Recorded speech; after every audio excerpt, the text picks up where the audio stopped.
this is Coroutine Explain Talk, which would be better named Coroutines Explained by Example.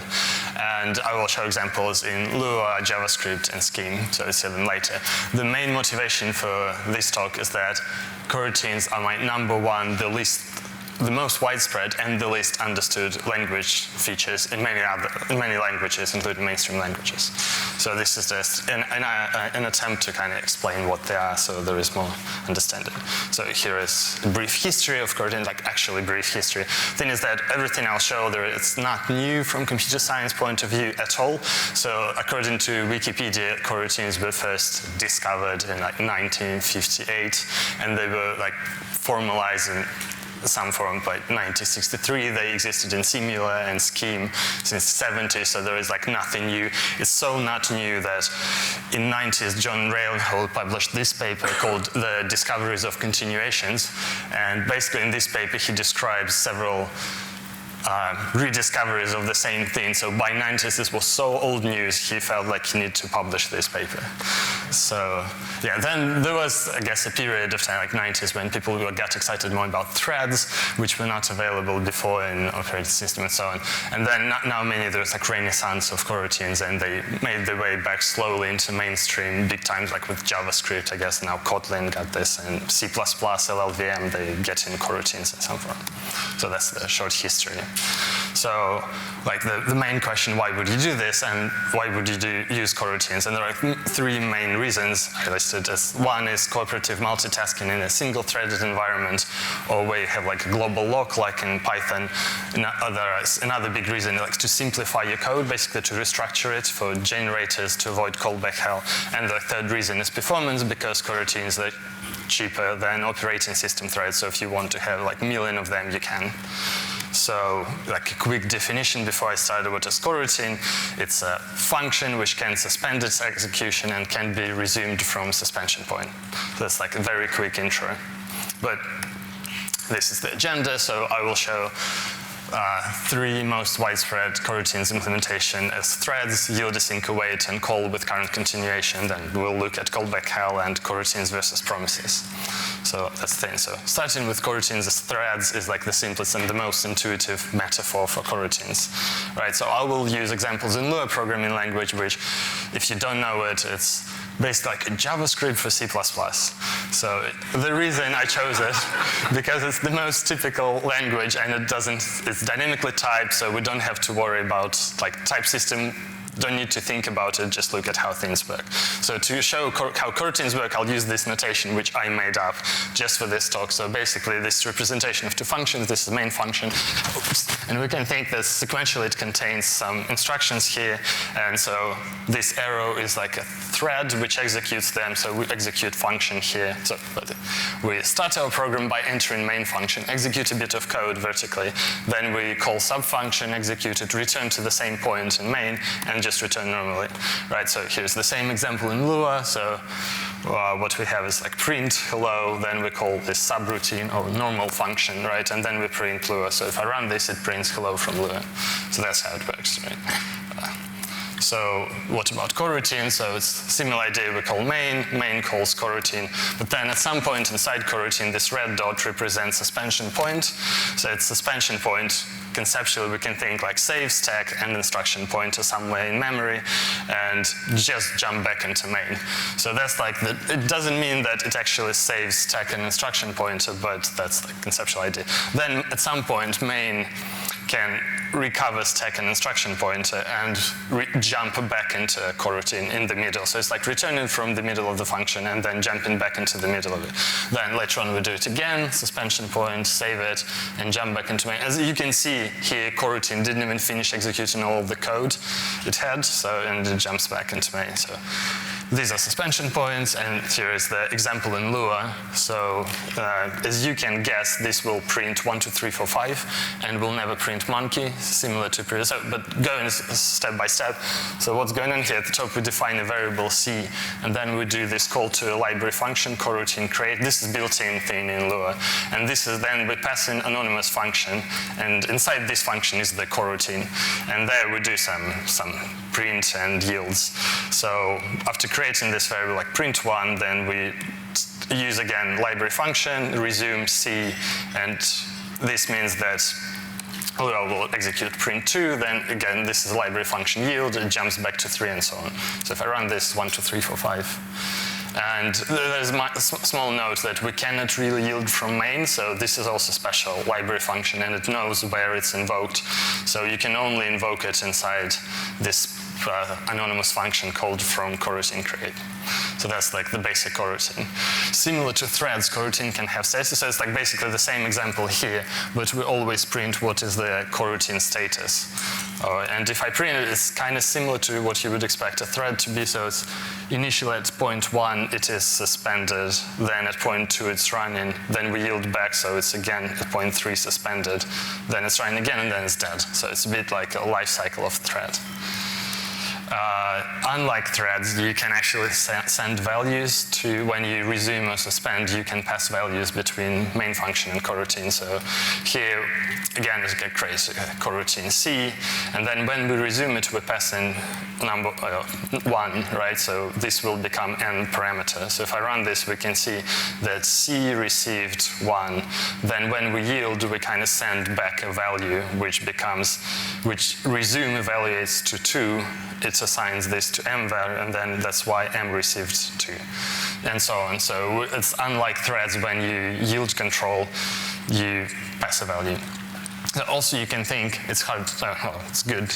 You cannot see there was an entry point into main, now it's grayed out. So basically you can think about this whole thing as like, it's kind of symmetric, because here was main is a normal function and there is coroutine, but you can think there's just 2 coroutines really. And this is like 2 threads.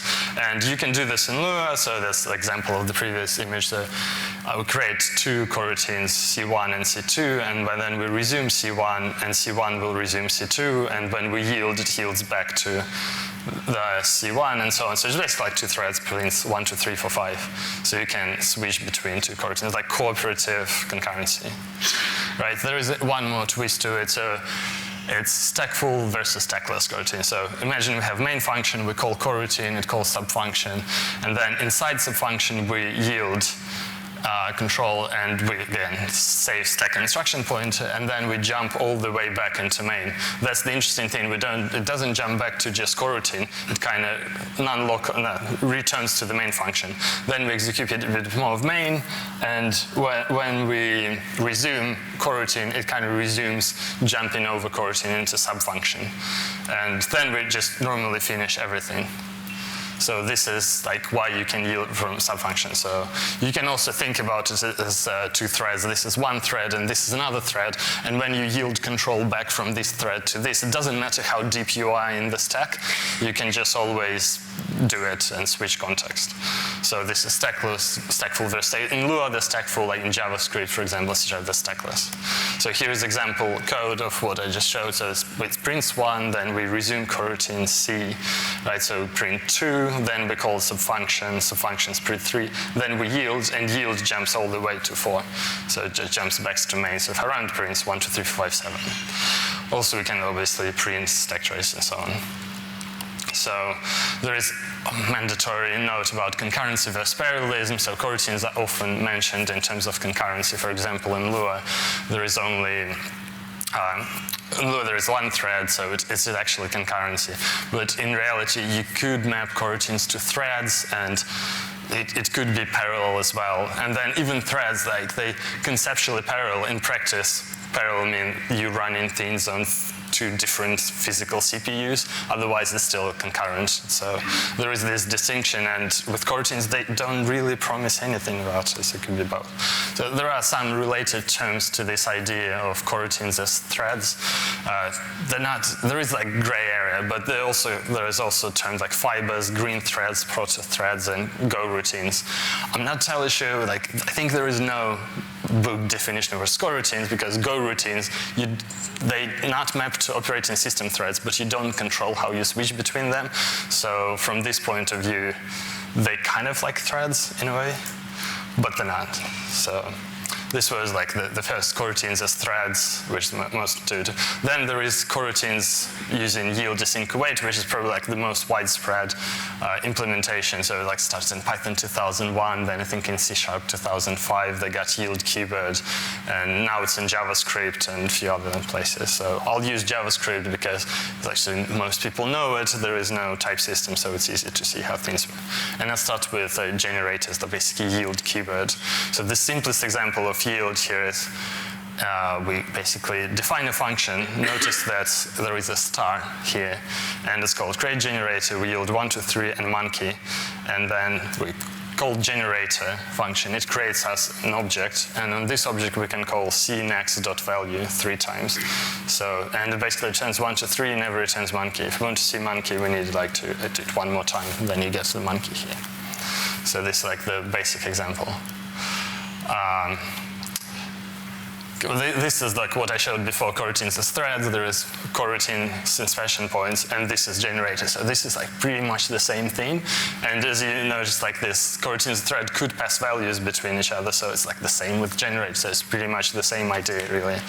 And so here is an example which kind of shows that switching between, if you imagine this is main function and this is coroutine in Lua, so it's pretty much the same, prints 1, 2, 3, 4, 5. So here we can use generator, yielding no values, but just using it for context switching. And so similar to Lua, you cannot yield from you cannot yield from main, so I cannot yield from here. So exactly similar to Lua. In Lua we had to use special function, and then we could yield. In JavaScript, it's the same situation. You have to define special function with a star, which is a generator, then you can yield. So generator is similar to threads. That's similar to Lua implementation. You can see the state of generator. So here, what we do, we create generator, and then we log next 3 times, and then generator actually returns an object on each next, and it has state simplified, but it's done, and then done, false, and then done, true. And so I guess similar life cycle. But actually the purpose for generators is to return values. That's a bit like design patterns, I guess, in a way. With coroutines, you can think about it. It's like fundamentally the same mechanism, but they used for different reasons. So here is generator, which returns a dog and a pig. And if I print this, as you can see, it gets back value of a dog and a pig. And the last thing it returns is undefined when it reached the end. Like bizarre thing, but it doesn't really matter in this context. That the first value you pass in is lost in JavaScript. So it's just a thing, the way JavaScript works. So here is a bit like the same example as before, but instead of the pig, we print try to array, literal array 1 to 3, then we call function for each and pass a lambda into it here, and we try to console log yields from the value it is just the next value in the array. And it doesn't work, and the error is that yield expression not allowed here. And the reason is that JavaScript coroutines, they're stackless, so you cannot jump from some function, and the lambda is sub-function in JavaScript, so you just cannot do it. It's not allowed. It's not going to run at all. So there is like maybe one attempt would be, oh, what if we extract this into sub-function? Like, instead of like doing this lambda, we just put it in a function like here and mark it with a star. So now JavaScript is kind of happy, but it's not going to do the right thing, because here this f-it is another generator, so it doesn't really, this yield doesn't yield from this generator. It's only one level. So this is not working the way you would expect it. It's not going to yield 1 to 3. So I can run it, and it just yields one dog and nothing else here. So, and that's the unfortunate thing. Like, there is a simple thing to fix this in JavaScript, just using built-in language for loop, right? So then if I run this, it actually prints here, you see 1, 2, 3, the bottom. So it actually works. And the reason it works is because JavaScript just knows how to deal with built-in construction, so you can just work around this limitation. Just to mention, this is a bit contrived example, but similar to for each loop, JavaScript knows how to deal with try catch finally and like other constructs in the language. So it's like, here example, create a generator, pass in next. On next, we will yield back a dog. At this point, value won't have anything, so just this expression jumps back to this line, which does next rocket. So the whole yield evaluates to rocket. Value becomes rocket, which is equals to itself, and it throws it. And so never see monkey, right? It jumps into here, then yields again with rocket with explosion. So that's what we see if we run it. And the main point here is that really we can yield from this point and never execute finally. So as you can see in the log, final is executed only once. But if you did multiple, like if you did actual return from a function, finally would run. So it's like it all works. And these were like a bit simple examples. You can also do, it was deterministic, it was yielding finite amount of time. You can actually do just while true and just yield factorial forever. So in a way, generators allows you to specify infinite, like lazy evaluation with the nicest syntax. You can always rewrite them from scratch as an iterator and so on. So here's a bit more complicated example with factorial, which kind of shows why you would maybe want to send a value into it. So there's like create factorial, create variable f, and then when you pass next, this will evaluate to this yield result will evaluate to skip variable, and with skip, if skip is not 0, then we just don't yield, otherwise continue. So basically just skipped few values of factorial and returned something factorial of 11. Of 11. This is obviously not the right way to implement factorials with floating point numbers, but anyway. So moving from this example, we can see how it's actually done in JavaScript, because this is JavaScript like 2017, right? But there is a project called Babel.js, and it allows you to convert this into JavaScript, which is compatible with older versions, and it's literally copy-pasting this code into it. It produces something like that. And it might look complicated, but actually, like, there is an interesting thing about it. So there is some stuff going on here. I don't know, it's like internal functions we cannot even see. The interesting thing is kind of becomes like an object. So here's factorial signature of our method stays the same, but there is no star because there was no star in the language at the time. And then it basically becomes a state machine. And the way it works, so initial state is 0, so it will do variable initialization here, just like in this other code.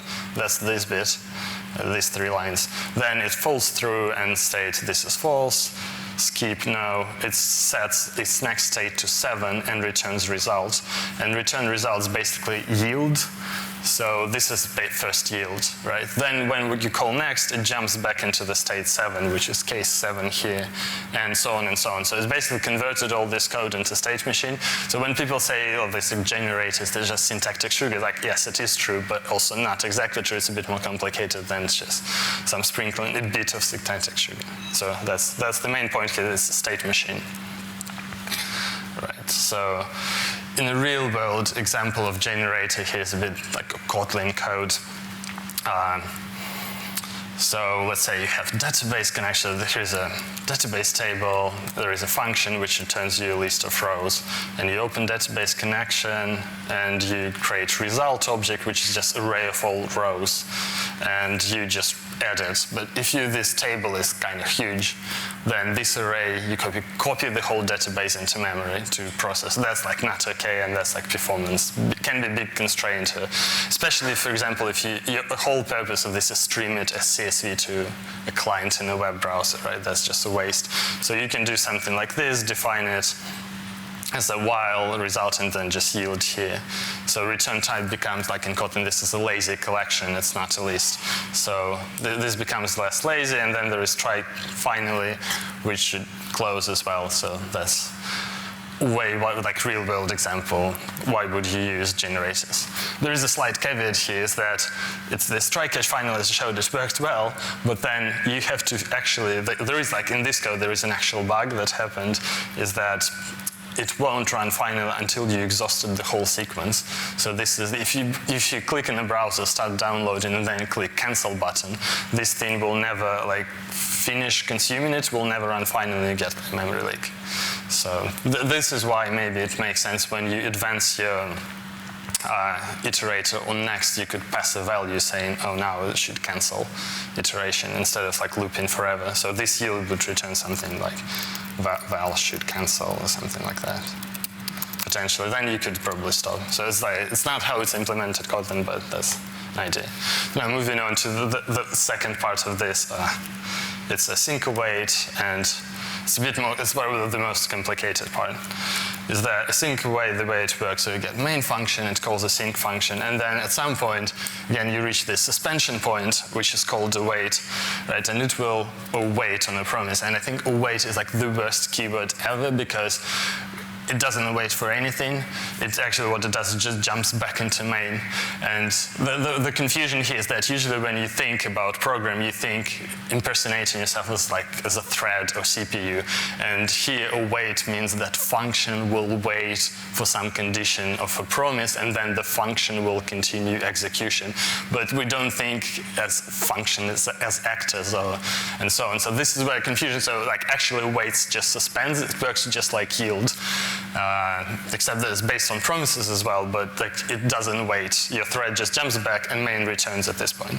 So sometime later, there is some other thread, you see the error is coming, some other thread will see that this promise has been fulfilled, so like jump back into the middle of the function and will continue execution. Then at some other point, it will reach another like await, and will wait for another promise, but this second thread could be the same thread as the first one. It will like continue doing what it was doing, so like it executed a little bit of this async function and then moved on. And then sometime later, like again, this promise 2 is completed, and at the end of async function, it will also run all the change then things on overall promise, because async function is kind of fractal thing. It also returns a promise itself. So, and then it, like third thread kind of continues doing what it was doing. So this is a bit convoluted. So I first show example without overall promise, just these 2 awaits in JavaScript. So here's the example. The way it works in JavaScript, so we have 2 promises at the top, and the way it works, you create this object, and as soon as you create it, it will run this callback, which will set timeout for 2 seconds here, and in 2 seconds it will resolve this promise. So it's like some server responded in 2 seconds, and the second promise will be 5 seconds, so 3 seconds later after the first one. Then we define function C, which has, similar to generators and similar to Lua, you have to have this special keyword to tell the compiler, oh, this is the place where I'm doing this coroutines things, so that it knows where to do those transformations into state machine, right? And then what we do here, we just log 2, wait for promise 1, and so on. As you can guess, this will execute 1, 2, 3, 4, 5. So it's like execute 1, then we call 2, and then wait for promise. So if I run this, you can see it printed 1, 2, 3 quickly, then sometime later print 2, and then 3 seconds later 5, so you can run it again. So it's like 1, 2, 3 quickly, 2 seconds for the first promise, 3 seconds to the next one, and so on. So as I showed in the picture, it like jumps into the main, so this error just jumps into the main straight away. This is why it goes 1, 2, and then straight away 3. So that was the basic example. So in a way, you can see this is like yield. It's just like yields back to whatever the current code was doing. So here's a bit more complicated example with overall promise. So here, instead of waiting, so here the async function actually returns something, so we'll wait for the first promise.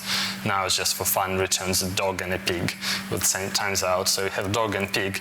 And the interesting thing is also that await keyword, it also unwraps the value, so actual promise, it's a promise object, but it will extract a value and make it a string.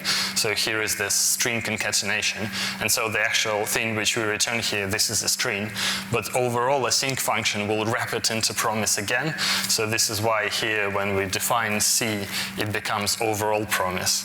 And then we can, on overall promise, there is built-in thing in JavaScript, we can do like .then and pass in a lambda to just log the result. So if I run this, it will take like 7 seconds and it will print the result. So that's like the more complicated way to use, like the actual way you would use it. Right. And so as mentioned before, it's a bit maybe more complicated, but as I mentioned before, this kind of fractal thing or composable, so each async function also returns a promise, so you can do it async functions all the way through. So this is function C, it's a wait for function dog and a wait for function pig, which await. This basically extracted this logic into 2 more functions, so you can use this thing all the way through. It also implies that as soon as you started doing it, it kind of contaminates all the code. So if you added like one async await, it like will propagate itself. So yeah, it's just showing this fractal. Also, just skip this slide. It's again contrived example where promise 2 can blow up. Here it rejects, it does rejects an explosion, and it's just to show that it also works with try catch like well. And the same code transformed again through Babel. It's exactly this code transformed into Babel, and it's just a state machine. So if you like really want, you could even understand what it's doing. But I guess it's not that important. It's just the same mechanism. Also, there is interesting thing. You can see this is function. I don't really know. It's like very long. But it says async to generator, so actually async is implemented through generator. So as soon as you get generator in the language, you can do async await. It's just like there is more infrastructure on top, but fundamentally it's the same thing. So like now moving on to the final thing, which is coroutines as call with current continuation. And I'll use scheme for this because this is where I think it was the first time implemented in high-level language, and it was quite influential, this call with current continuation. I've seen a couple of times, like for example in Boost library for C++, there is function called callcc, and they don't even explain what it means. It's like the similar thing, there is similar thing in Kotlin. They implemented it, influenced heavily by call with current continuation, but they don't really explain what is called with current continuation. So I think it's useful to know what this is. But like before we start continuation, and what is continuation, right? And this is not a textbook definition, it's a definition of what people can mean when they say continuation. The simplest thing they say, like the first is it's just a callback. Any callback passed into function, they can assume this is like the rest of the program, and it's like very loose definition. Then there is a more maybe academic definition of continuation is a function which represents the rest of the program. So at any point of the program, you could like restructure it so that like physically all the code after this like statement is wrapped into function which is passed to you as a callback. That would be like continuation, right? And then there is term continuation as a class, class in a particular programming environment, which represents continuation, or compiler or runtime, a virtual machine implementation of continuation. So there are all these meanings that are a bit blurred, depends on context. So with continuation, there is continuation passing style, which is like called CPS, and there is also super confusing CSP term, which is communicating sequential processes. So these are different. But to show some continuation passing style and show some scheme. So here is scheme hello world. So similar to like C language, you have main function, and then you call display in hello world. So I can run it, it just prints hello world. As you can see, this is a chicken scheme, just it's all runnable examples. So the same thing, but continuation passing style, right? So I define my own display CPS function. It takes 2 arguments, message and continuation, and then it displays message and calls the rest of the program, right? So in here, this thing could be more conventional. You could call this return. So that would like make sense for C developers, I guess. And so the way you use it, you say display CPS, and then you pass in the first hello, and then you need to pass the rest of the program. And this is the syntax in scheme for anonymous functions. So you get like a lambda, and inside lambda we want to print the second thing, which is world, and we pass world, and then we pass empty lambda. It's like no op, just because we have to pass something. So this works like the same way. Right, so it's a little bit more tricky. So for example, here's factorial in a direct style. So it's main function called display factorial of 5. And factorial, it's a function which takes an n. If n equals 0, then we return 1. Otherwise, we return multiplication of n and factorial for n minus 1. So it's like recursive, inefficient, all of that wrong. So the same thing with continuation passing style. So we call factorial passing 5, and when factorial is done, we want to display. So this lambda which takes result, and we display it. Here, continuation again, we could probably better named as a return. And then if n equals 0, then we return 1. Right? Otherwise, this becomes a bit tricky. We cannot do return here because we need to call it first. So the way we do it, we call factorial -1 and result, then we return it. So it's a bit like backwards. So it's not. What I'm trying to show is like not always obvious how it works, but there are like certain benefits to it. It's used like in compilers a lot. So like going from this style, from direct to continuation, is like not obvious how to do it. This is why they have this call with current continuation function, which like was in Scheme, which can do all the magic for you, and you don't need to transform your code. So here's like the basic example of call CC in Scheme. So again, main function, we print 1, and then we do print and do this expression with call CC. And the way it works, it takes one anonymous function, and this function has continuation in it. So then we print 2 and call continuation. And this continuation, we like call it as a function, passing 3. And what it will do, it will basically terminate evaluation of this whole expression and replace this basically with 3. So it will actually play like 1, 2, and 3. And we'll never reach this line with the monkey. Right, so if I run this, it like prints 1, 2, 3, 4. So in a way, it's like, again, it looks a bit like return. It could be called return here, and then it will make. But there is more to it, so it's actually a bit more tricky. So this was kind of a trivial example, just to show how it works. We could do a bit more, like, convoluted thing. So here, again, main function, right? We define a variable called count. The count initially is 0. Then we do similar thing. We print an expression which adds 100 and this call CC expression.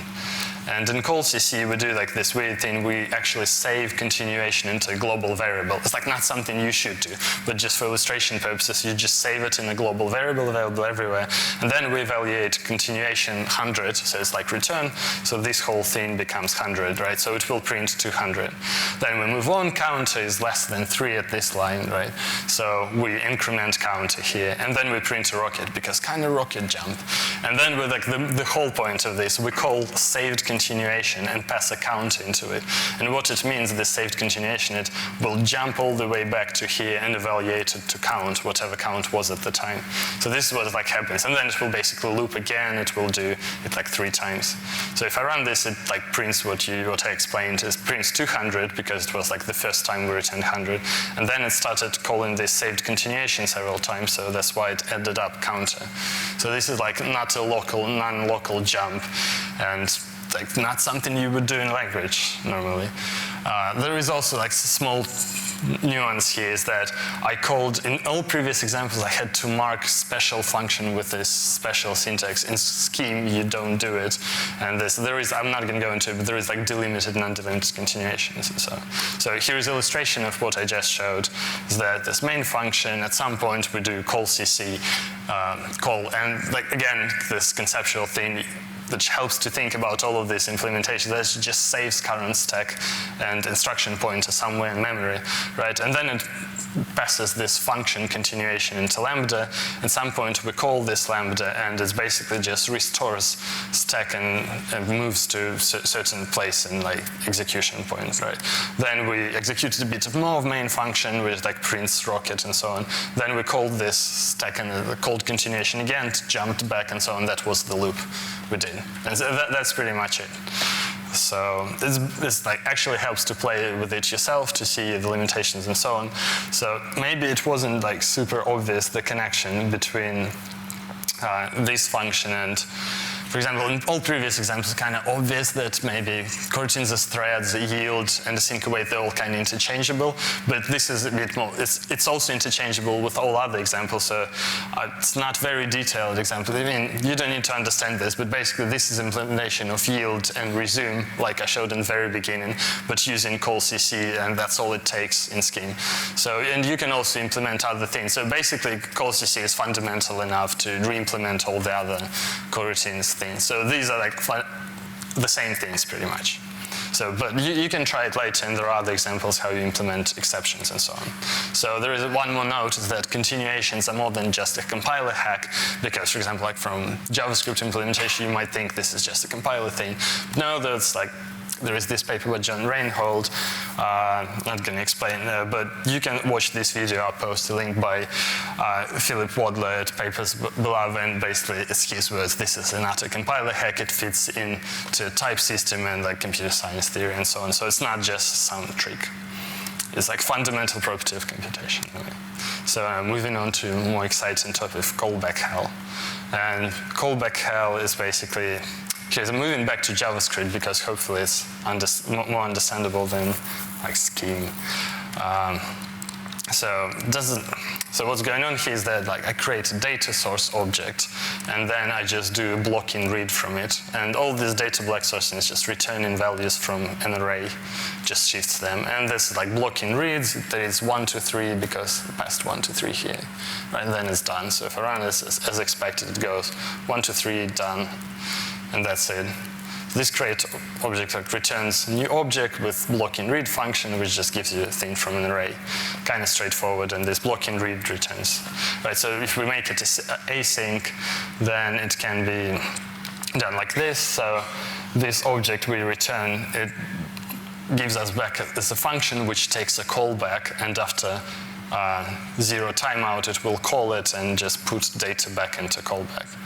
Like this particular method doesn't matter, it's like more about how we use it. So create data source and then do async read, pass in a callback, log it, do again one more call and so on. So that's how it becomes all really nested, as like the same analogy as with continuation passing styles. It's like the same problem.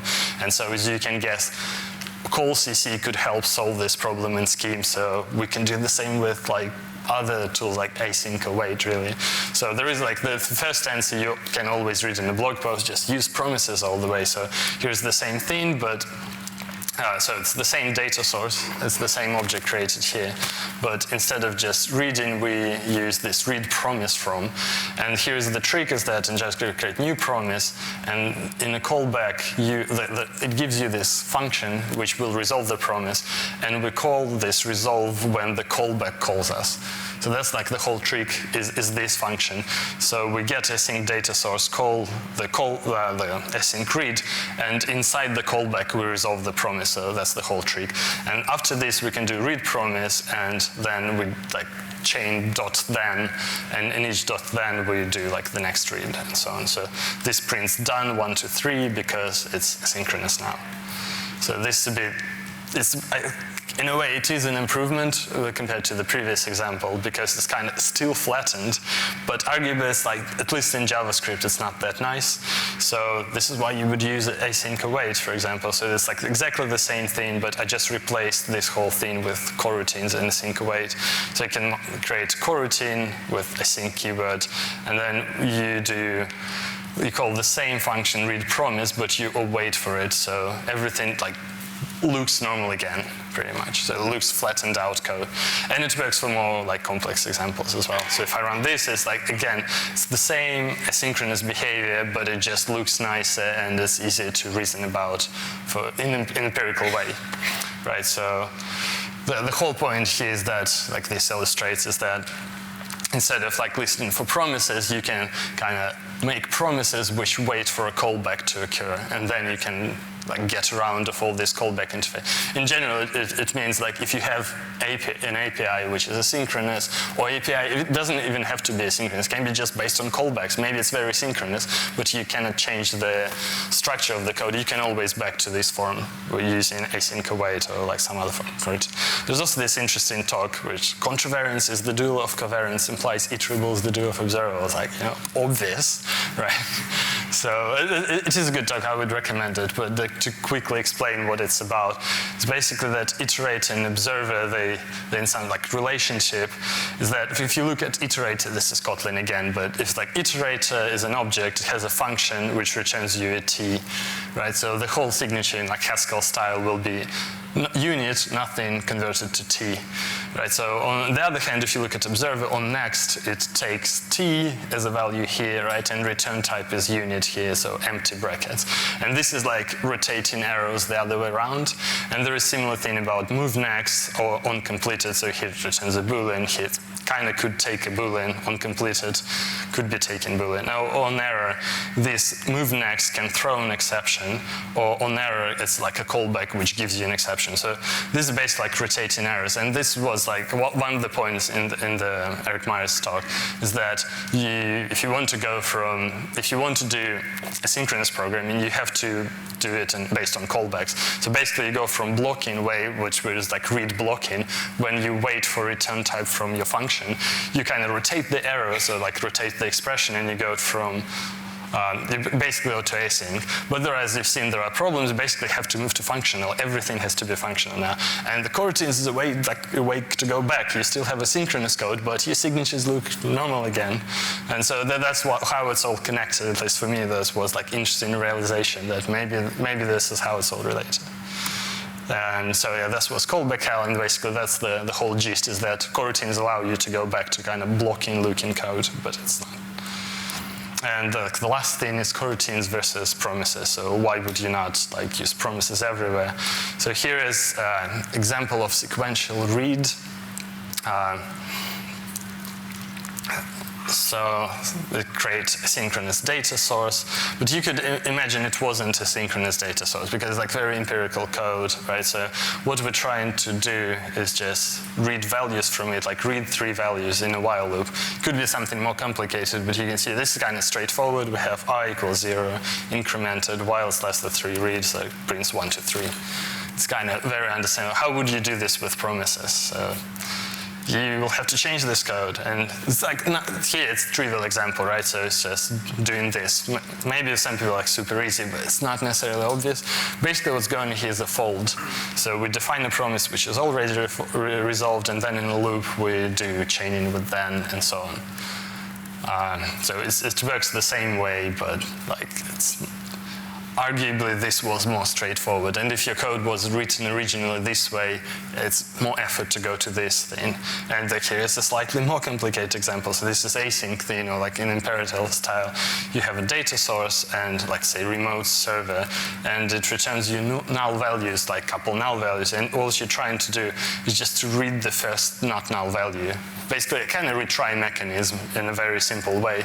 So you get a value which is null, and you have retry attempts. So while you have no value and you not exhaust retry attempts, you just read in from this source, and then you log it, and then increment retry attempt. And once you're done, it should return a dog, right? So it gets like null, null, dog, done. It returned this console log it plus exclamation mark. So this is kind of straightforward. And then imagine the same thing with promises. Like, this is one attempt to do this, and this is incorrect. And you can see it's already way more complicated. Right, so the problem here is that when you chain promises, you need to you chain them all straight away, but you actually need to terminate. Basically, this is just broken. To be fair to all the functional programming, is that this is just a really poor attempt to go from imperative style to functional by just trying to transform the same code. So probably the right answer here is just actually write it in a functional way, not in this weird way with a global variable retry attempts and so on. But then there is this argument is that basically if you want to go to async, you will have to rewrite all your programs, and it's some effort, right? And then also if it's great if you use in Haskell, but there are other languages with not so great maybe for pure functional programming, right? Including JavaScript or Java. And so this is why there is this talk by Ron Pressler, please stop polluting our languages. And I would he makes a better argument for the same case. And this is why you would use coroutines, basically. So there are environments where you'd rather do coroutines because it's much easier to debug and reason them and reuse the tools you have in your language environment. So that's pretty much it. Here is summary. So why would you use it? Just repeating the first slide is for cooperative multitasking when you don't have threads pretty much, right? For simpler code, it shows generators or getting rid of callback hell, rotating your errors and type system, right? Then there is argument for performance. I didn't touch that. And so the flavors, the coroutine things I showed. So the first one was coroutines as threads. You basically think of them as threads transferring cooperative concurrency, right? And then the second one was generator, which is very similar to define lazy computation. Then there was async await, which is more complicated infrastructure around waiting for promises. And the most basic one, but also a bit tricky, was call with current continuation. So there are some caveats that are still great, but like obvious caveats like stack traces. It's maybe better to illustrate with async await. As you've seen, there were kind of multiple threads, and they can actually be multiple threads, not in JavaScript, but like in other languages. And the problem with this is like if it's multiple threads, when something like crashes, you get stack trace not from the thread which started calculation and so on. So it can be tricky. Also with debugging, if you step through in debugger, it's not actually the next instruction, as you have seen with async await again. Like when you step to the next line, it probably already executed the rest of your main function, and then it comes back sometime later, you don't know when. So like stepping to the next line is not that trivial anymore, right? And with all this, you obviously have thread safety. I'm sure, like again, in single-thread environment, you won't have this, but like in other languages, you could have this because it's just next line in your code, but actually it's different threads, so there is potential problem for this, right? But on the other hand, like all of these languages already have coroutines in some form, right? And so it's like you can always use them, and I think like there are definitely very good use cases for them. So, and this is it. This was Coroutines Explained. Thanks for watching.